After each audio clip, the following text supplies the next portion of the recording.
आपण पाहत आहात आपल्या हक्काचे TS न्यूज 24 तास। 25 वर्षीय तरुणीचा अर्धनग्न अवस्थेत फोटो काढून वर्षानुवर्ष अत्याचार, व्हिडिओ कॉल करून नको तेच।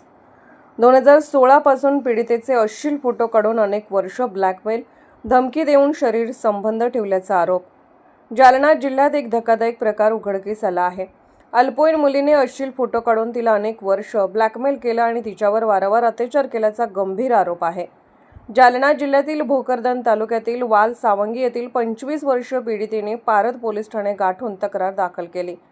पारद पोलीस ठाण्यात दाखल केलेल्या तक्रारीनुसार शेख इम्रान शेख हबीब पिंजारी वय 37 या विवाहित इसमाने 2016 पासून तिचे अश्लील फोटो काढून तिला अनेक वर्ष ब्लॅकमेल केलं। तक्रारीनुसार पीडित तरुणी अल्पवयात असताना घरात कोणी नसल्याचा फायदा घेत तिचा अर्धनग्न अवस्थेत फोटो काढला होता। नंतर ते फोटो व्हायरल करण्याची धमकी देखील दिली होती। दरम्यान आरोपी 2017 पासून संभाजीनगर येथे जाऊन तिला धमकी देऊन शरीर संबंध ठेवल्याचा आरोप आहे। आरोपीने वारंवार व्हिडिओ कॉल करून अश्लील कृत्य करण्यास भाग पाडण्यात आले आणि नंतर तक्रार दाखल केल्याचा आरोप करण्यात आला। एवढेच नाही तर नराधम आरोपीने वारंवार व्हिडिओ कॉल करून अश्लील कृत्य करण्यास भाग पाडल्याचे तक्रारीत नमूद केले होते। पारद पोलीस ठाण्यात दाखल केलेल्या तक्रारीनुसार शेख इम्रान शेख हबीब पिंजारी वय 37 या विवाहित इसमाने 2016 पासून तिचे अश्लील फोटो काढून तिला अनेक वर्ष ब्लॅकमेल केले।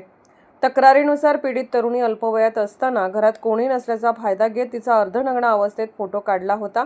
नंतर ते फोटो व्हायरल करण्याची धमकी देखील दिली होती। दरम्यान आरोपी 2017 पासून संभाजीनगर येथे जाऊन तिला धमकी देऊन शरीर संबंध ठेवल्याचा आरोप आहे। आरोपीने वारंवार व्हिडिओ कॉल करून अश्लील कृत्य करण्यास भाग पाडण्यात आले आणि नंतर तक्रार दाखल केल्याचा आरोप करण्यात आला। एवढेच नाही तर नराधम आरोपीने वारंवार व्हिडिओ कॉल करून अश्लील कृत्य करण्यास भाग पाडल्याचे तक्रारीत नमूद केले होते। 8 मार्च 2026 रोजी जालना शहरातील जांगडा नगर येथे आरोपीने पुन्हा घरात घुसून मारहाण केली। नंतर तिच्यावर अत्याचार केल्याची माहिती पीडितेने दिली। या प्रकरणात शेख इम्रान हबीब पिंजारी यांच्यासह त्यांचे वडील, आई आणि भाऊ याच्या विरुद्ध गुन्हा दाखल करण्यात आला असून पोलीस या प्रकरणाचा पुढील तपास करत आहेत। परिस्थिती पाहून पारद पोलिसांनी आरोपीला ताब्यात घेतले आहे। या घटनेनं परिसरात एकच खळबळ माजली आहे।